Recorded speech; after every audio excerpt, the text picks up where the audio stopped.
Alur cerita film dibuka dengan dua sahabat. Katie wanita yang cukup konservatif, sedangkan Anne wanita yang tidak berpikiran jauh. Mereka sangat menantikan perjalanan luar kota. Mereka akan bekerja di sebuah peternakan bernama Pertanian Organik Ecofield selama sebulan. Agar mereka dapat menabung, tabungannya akan digunakan untuk pergi berbelanja di kota New York. Keesokan paginya mereka dijemput oleh paman Katie, seorang agen FBI bernama Jason. Sebelum pergi ke pertanian, Katie dan Anne menginap di rumah paman Jason selama 1 malam. Saat mereka menetap di tempat baru, Anne menyarankan agar mereka berdua harus menggunakan nama palsu selama mereka tinggal di kota. Anne memakai nama Heather sementara Katie memilih nama Ripley. Sehari kemudian paman Jason menurunkan keduanya di stasiun tempat mereka akan naik bus ke peternakan. Sebagai paman polisi yang khawatir akan keselamatan keponakannya, Jason memberitahu mereka bahwa mereka harus memberikan kode spesial. Kesepakatannya adalah mereka perlu mengirim kata kode di akhir setiap teks. Dengan kata lain, Jason meminta Katie untuk mengiriminya kode yang berbeda menggunakan abjad secara bergantian setiap hari. Kode kata hari ini adalah apel. Setelah paman berangkat, keduanya masih harus menunggu bus yang jadwalnya akan tiba kurang lebih 1 jam lagi. Mereka memutuskan untuk menunggu di kafe. Namun mereka bertemu dengan dua pria kota, dan akhirnya berbagi meja dengan mereka. Katie dan Anne itu kemudian memperkenalkan diri mereka dengan nama palsu yang mereka buat malam itu. Sementara kedua pria itu memperkenalkan diri mereka sebagai saudara laki-laki yang bernama Jed dan Lucas. Saudara laki-laki itu menawarkan untuk memberi mereka tumpangan ke tempat kerja mereka. Katie awalnya menolak untuk menumpang, namun akhirnya dia menyerah karena Anne yang terus memohon padanya. Keduanya akhirnya naik ke truk biru pemuda itu. Namun semuanya tidak berjalan sesuai rencana saat mobil truk tumpangan mereka justru dengan sengaja melewati pertanian tempat Katie dan Anne ingin bekerja. Itu membuat Katie dan Anne kebingungan dan sedikit waspada. Mereka pun saling berpegangan tangan. Rupanya Katie dan Anne diberhentikan di sebuah rumah dan disambut oleh Ibu Jed dan Lucas yang mengundang mereka untuk minum teh sebelum menuju ke pertanian. Begitu mereka masuk ke dalam, Katie menerima pesan dari paman polisinya, dan dengan kode yang mereka telah sepakati, Katie memberitahu pamannya bahwa dia baik-baik saja. Mereka dengan gembira menikmati teh dan pai yang disajikan oleh pemilik rumah itu. Namun rupanya itu bukan hal yang bagus. Saat mereka mencicipi pai itu, pandangan mereka menjadi kabur. Ternyata ada obat bius di minuman mereka. Keduanya langsung lari menyelamatkan diri setelah menyadari ada yang tidak beres. Sayangnya Jed dan Lucas berhasil membuat mereka pingsan dan membawa mereka kembali ke dalam rumah. Keesokan harinya Katie dan Anne panik karena dirantai di tengah hutan. Jed berjalan ke arah mereka dan memberitahu mereka bahwa mereka sekarang akan tinggal di sini dan mereka diberikan fasilitas dasar untuk bertahan hidup seperti pakaian, tempat tidur, dan toilet. Selanjutnya, muncullah bos Jed, si Boris.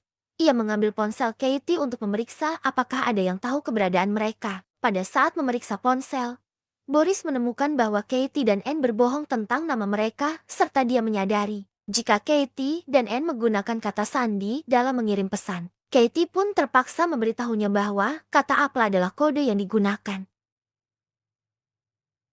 Selanjutnya, Katie dan Anne bersiap-siap untuk mandi dengan pancuran darurat tepat ketika polisi kota muncul dengan senjatanya. Polisi itu punya pistol. Katie dan Anne segera berlari mendekati polisi itu. Namun ternyata polisi itu bersekongkol. Dia adalah orang brengsek yang menikmati perdagangan manusia, dan dia datang untuk meniduri salah satu dari mereka. Setelah polisi jahat mendapatkan kepuasannya, Anne mengunjungi Katie yang tampak terguncang untuk menenangkannya. Di sisi lain, paman kota Jason semakin khawatir karena SMS terbaru yang dia terima dari Katie berisi kode yang sama yang dia gunakan kemarin. Di dalam hutan, Jed dan Lucas menyambut pelanggan lain. Itu adalah seorang pria berantakan. Dia kemudian memilih Anne dan membawanya ke dalam trailer. Tidak mengherankan pria berantakan itu sedikit gila. Kembali ke paman polisi, dia akhirnya menelepon ke tempat kerja Anne dan Katie dan mengetahui bahwa mereka tidak pernah masuk kerja kemarin. Karena yakin mereka dalam masalah, dia bergegas mencarinya. Sementara itu di hari selanjutnya, Anne dan Katie akan merasa lebih buruk karena kedatangan pelanggan berikutnya. Jed dan Lucas bergegas menutupi kepala Anne dan Katie saat pelanggan berikutnya itu berjalan mendekat. Pria bertopeng babi memilih Anne dan membawanya ke dalam trailer. Setelah pria itu pergi, sekarang giliran Katie untuk menenangkan Anne yang terguncang. Kita tidak tahu pasti apa yang dilakukan pria bertopeng babi itu padanya karena Anne tampak lebih trauma dari sebelumnya. Di adegan berikutnya, paman Jason mengunjungi kantor polisi. Ia bertemu polisi kota, Yang rupanya polisi kota itu merupakan pelanggan perdagangan manusia kemarin. Polisi itu berpura-pura menyuarakan keprihatinannya dan yakin bahwa keponakannya diculik. Untuk beberapa alasan, Paman Jason menjelaskan pada polisi itu bagaimana dirinya tahu bahwa keponakannya dalam masalah. Tanpa ada keraguan, Jason justru menjelaskan jika Katie tidak menggunakan kata sandi baru dalam pesan teks terbaru yang Katie kirim. Katie harusnya menggunakan kata berawalan B sebagai kodenya, bukan menggunakan kode apa lagi. Tentu saja hal itu terjadi karena kemarin polisi itu yang mengirim pesan. Kembali ke hutan, polisi itu memberitahu para penculik tentang fakta tersebut.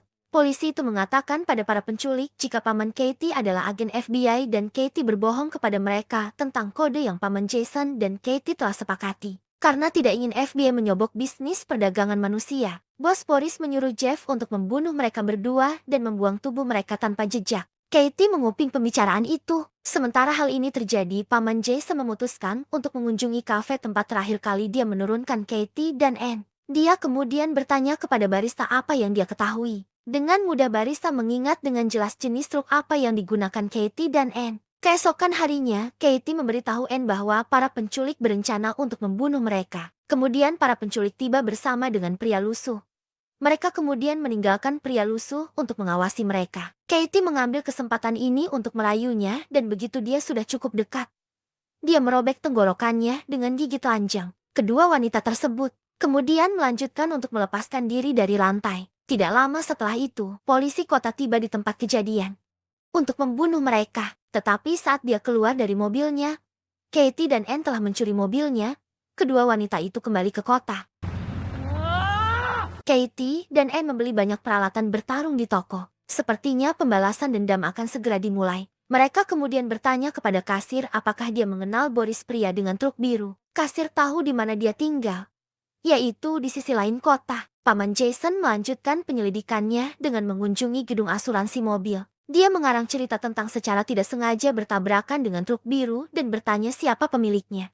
Bos Boris baru saja kembali ke rumah. Ternyata Katie dan Anne telah menyelinap ke arahnya dan melemparkan sikat paku bola tenis berduri ke arahnya, membuatnya wajahnya terluka parah. Sekarang karena keadaan telah berubah, Boris memohon untuk nyawanya dan bahkan menawarkan uangnya sebagai imbalan untuk menyelamatkan nyawanya. Boris mengatakan jika uangnya ada di kotak peralatan hijau di ruangan lain. Saat itu juga Paman Jason sampai di depan halaman rumah Boris. Kembali ke dalam, Katie dan Anne mulai menanyainya tentang identitas pria bertopeng babi. Boris menolak untuk mengungkapkannya.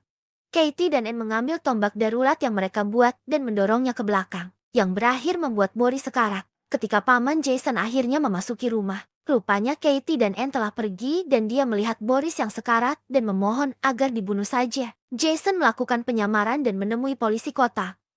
Ia memutuskan untuk mencoba menelepon ponsel Katie. Tetapi rupanya ponsel Katie berada di saku polisi itu. Menyadari penyamarannya terbongkar, polisi mengeluarkan senjatanya. Katie dan Anne berhenti di depan sebuah gereja dan mengetahui pria bertopeng babi itu sebenarnya adalah pendeta kota. Anne masuk ke dalam gereja dan berhadapan langsung dengan pemerkosanya dengan bantuan Katie. Mereka berhasil menjatuhkan lelaki itu. Saat Katie dan Anne pergi, mereka bersenandung ria tanpa beban. Ketika mereka berhenti dan keluar dari mobil, ternyata pria bertopeng babi, alias pendeta itu di lantai di belakang truk selama perjalanan tadi. Sebagai pembalasan terakhir, mereka menuangkan bensin ke sekujur tubuh pendeta itu dan membakarnya. Paman Jason sekarang ditawan oleh polisi kota, yang bahkan lebih buruk lagi.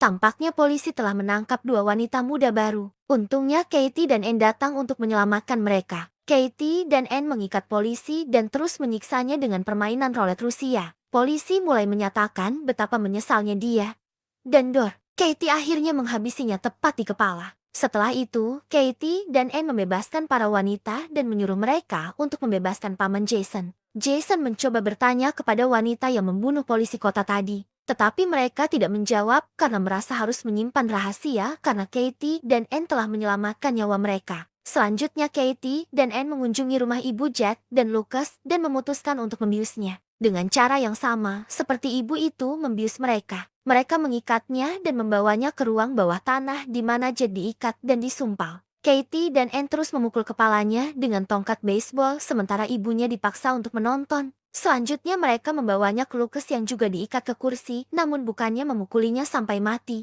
Mereka malah melepaskan ikatannya dan malah memberinya tongkat pemukul dan mengancam dia untuk memukuli ibunya sendiri. Hit your mother with the bat. Ketika Lucas menyuarakan keengganannya, mereka menembaknya hingga mati. Mereka juga mengatur tubuhnya sehingga terlihat seperti dia bunuh diri. Terungkap bahwa mereka berencana untuk menimpakan semua pembunuhan padanya. Dengan putus asa, sang ibu menawarkan mereka uang sebagai imbalan untuk menyelamatkan nyawanya, tetapi bukannya menyelamatkannya. Anne malah mengambil mesin pemotong rumput dan melakukan pembunuhan secara brutal.